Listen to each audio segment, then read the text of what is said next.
Môre, môre, môre. Hoe gaan dit daar by julle? Ek hoop dat julle naweek heerlik was en dat julle ten spyte van die koel oggende daarom lekker goeie dae ook gehad het. Dit is lekker om weer 'n nuwe week saam met julle te lewe en natuurlik vir die Here kans te gee om ons te kom vul met die Gees sodat ons in hom kan wees. Ek wil graag hierdie week begin met Matteus 8. En ek lees graag vir julle vers 14 en 15. Toe Jesus by Petrus se huis kom, het hy gesien Petrus se skoonma het 'n hoë koors en dat sy siek lê in die bed.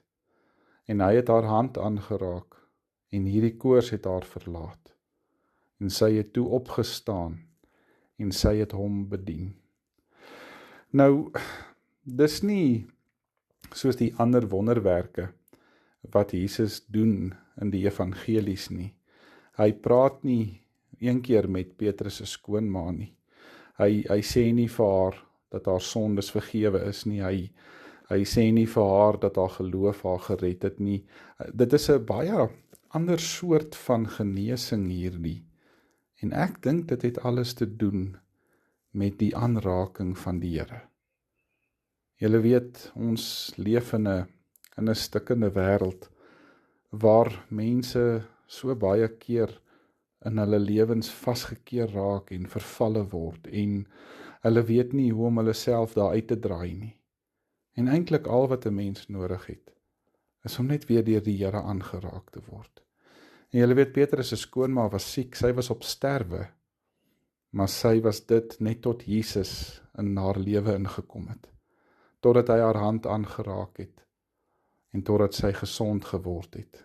Toe word haar liggaam gesond, maar meer as dit, ek dink haar siel het rus gevind in die wete dat Jesus nie gekom het om haar te veroordeel nie, maar dat hy gekom het om haar met liefde te omarm, om haar gebrokenheid heel te maak en om die stikkend wat sy was weer vir haar krag te gee.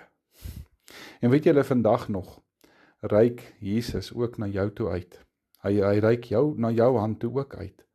Maar veral reik hy ook na jou hart toe uit. Omdat hy jou meer wil gee as om net gesond te wees. Want God wil ons sien dat ons huppel oor die lewe. En ek en jy moet sommer net beleef hoe hierdie man wat heel maak met sy sagtheid in jou oë kom inkyk. En hoe hy jou met liefde ook deur hierdie dag so graag wil lei. En weet julle, so baie keer gaan soek ons daardie erkenning of vervulling by die verkeerde plekke, soms by mense, ander kere in middele wat ons gebruik, of erkenning wat ons ontvang. Maar eintlik, al wat ons moet doen, is om net die hand van die Here Jesus te neem, want hy gee alles saam. En ek en jy kan vandag dan weet, dat hy vir ons meer wil hê, as wat ons ooit sal besef. Kom ons maak ons oë toe, dan bid ons. Hemelse Vader, dankie dat ek in u onvoorwaardelike liefde net kan gaan wees.